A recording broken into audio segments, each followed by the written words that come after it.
April måned er jo den store måned for udplantning i foråret.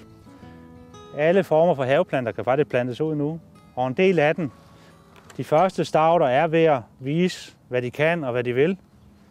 Vi har en broget flok med her, og her har vi et lille bed, som er startetableret. Der er løgplanter i, der er også nogle, om ikke så længe, om nogle måneder, nogle meget flotte bonderoser eller silkepeoner, som kommer op. Men der kan godt være lidt flere mindre stauder i, og der kan man vælge forskellige typer. Her har vi en guldslør for eksempel. Og når man planter stauder, så skal man lige være varsom. De er ret sårbare omkring rodhalsen. De skal være godt vandet op. De skal ikke have stået for længe i potten, så de kører rundt i rødderne. Den her den er perfekt lige til at plante ud. Jorden skal være gravet godt igennem hernede, også i bunden, så det er nemt for rødderne at komme ned. Og så ned og endelig i samme dybde, som de har stået i potten. Og så bare jord omkring, stille og roligt, og så planter man lige ned. Jo blødere jorden er, hvor stauderne skal være, jo hurtigere får de fat med rødderne, og jo mindre skal man vande på dem senere hen. Jorden her er gødet op inden plantning, så det skal vi ikke tænke på lige nu. Når vi taler plantning af små træer, eller for den sags skyld buske, så er det vigtigt, at man laver et plantehul, som er tilstrækkeligt stort. Der er god plads rundt om siden på det her lille træ, som jo er en japansk kirsebær, med et navn, som er næsten uudtaleligt. Den har meget smukke grene, også om efteråret og om vinteren, for den står med krøllede grene om vinteren, hvor den ikke har blade på. Og så har den sådan nogle lysrosa hvide blomster her i april måned. Det bliver ikke ret stort, og derfor kunne vi tænke, at det kunne bruges som et lille skyggetræ ved den her bænk, vi er ved. Jorden er gravet op. Jorden er i og for sig udmærket her. Men jeg vil alligevel vælge, eftersom træet jo skal op og stå i samme højde, som den stod i potten, eller på klumpen, hvis man får den på klump, så skal vi have den helt heroppe og hænge i jordoverfladen.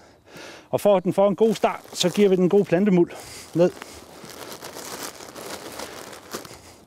Det vi bruger her, det er det produkt, man kalder gartnerens kronmuld. Det er sådan en blanding mellem spagnum og muld og andet godt. Der er let gødning i, men ikke ret meget. Det vil aldrig kunne skade planterne i hvert fald.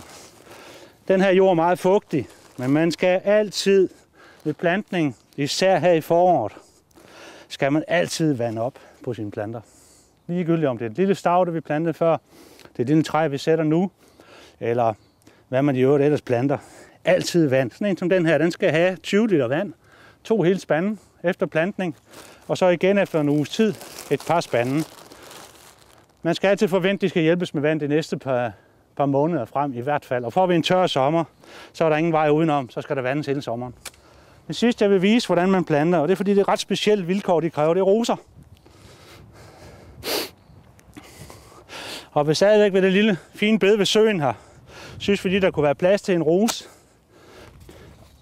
Vi har en storblomster rosa.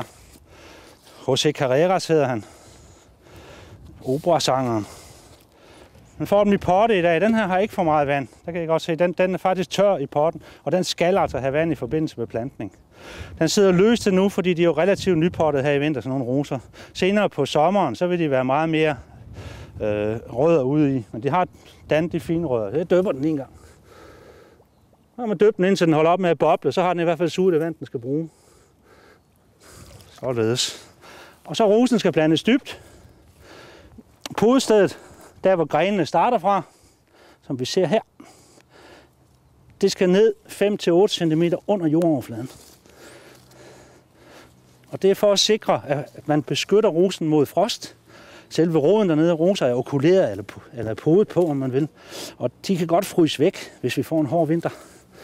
Og samtidig så sikrer man sig, at der ikke kommer vildskud nedefra, men at det er den her fine, hvide, storblomstrede rose, som vi nu har investeret i, som kommer op. Den her har nok blade på, til at den er ovenover jorden, selvom jeg har plantet den dybt.